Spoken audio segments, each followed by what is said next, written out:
One question, have you done any analysis of the distribution of emissions? In other words, what percentage of farmers and agri-food companies are responsible for what percentage of emissions? You know, it isn't 1% of farmers are responsible for 1% of emissions. It would be distributed presumably quite unequally. Yeah, we'd have a good idea across different sectors, and yeah, we'd have a lot of data around that, Deputy Murphy, yeah. Okay. Could you provide it just in a written note or whatever afterwards, like, you know, as in the biggest 10% of farms are responsible for what, X% of carbon emissions and so on, just to get a picture of that, because I think your average small farmer doesn't have a high degree of responsibility for carbon emissions. Yeah, but listen, it's pretty much all family farms in this country. Like, we don't have, there's very, very few big farms. Very few. The big farms that we have, though, are responsible for a disproportionate number of the... we have negligible big farms. Like, it's a family farm model. It's not like other countries, you know. Like, the average farm size in the country is 32 hectares. The average number of dairy cows, for example, is 85 dairy cows per farm. It's much smaller in beef and sheep. Like, our system is very different. Like, you go to other countries, Europe or across the Irish Sea, you'll see much larger farms. Our model is much, and I mean, there is no. It's not that there's a top 1% of farmers that are producing 30% of the emissions. It's spread across all family farms and. Let's see the figures to back that up, because obviously citing averages doesn't tell us anything about distribution, you know. Other questions quickly. Would the department, your department, launch a campaign encouraging people to consume more of a plant-based diet? Listen, I mean, that's a health advice is a health advice.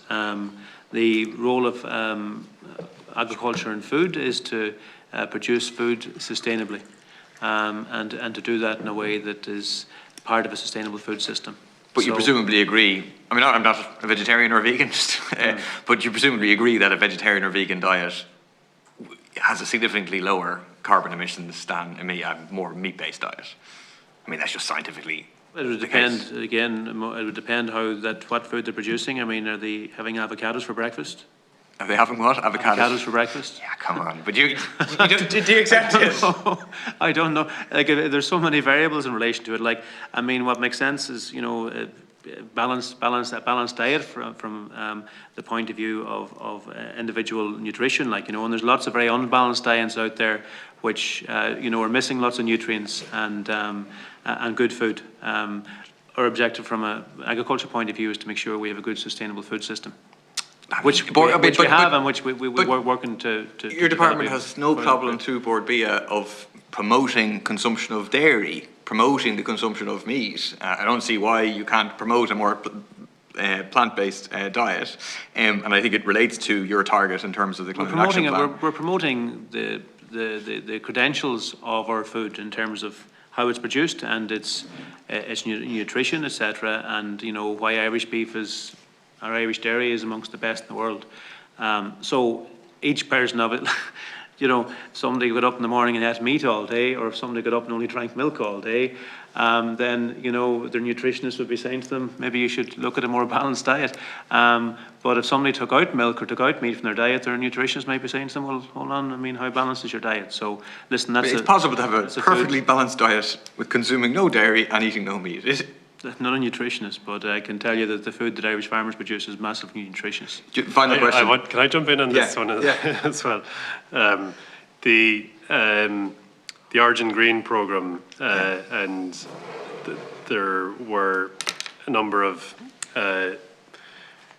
that's a Board BIA programme, and there was a number of companies that are certified Origin Green, but they were investigated for breaches of their environmental licenses. That was reported recently.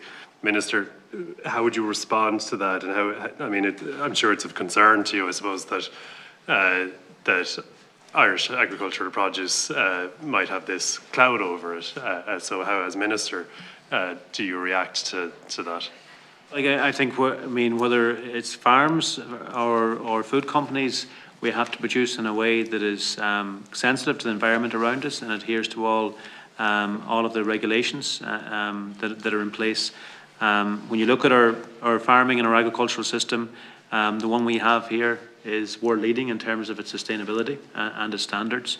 It's important that there is a question mark there, though, I think, because a number of companies, that have that certification were investigated. So that is something that would need to be addressed, I would say.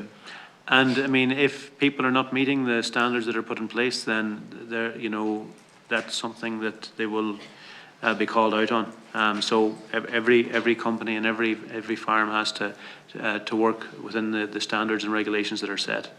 And then we do have, and it's something we value, the Origin Green brand, which goes over and beyond what is standard regulatory compliance across the EU, and advertises and communicates how our food is produced and the merits as to how its individual merits. It gives us a great capacity in terms of making sure we can maximise the value and understanding of what we're producing to consumers, not just here but internationally. And it's a brand we need to hold dearly. And in terms of how it's overseen, that we need to make sure it's very strictly adhered to as well. And I know Board Bia and certainly the department do take that responsibility seriously. Okay, thank you, Minister.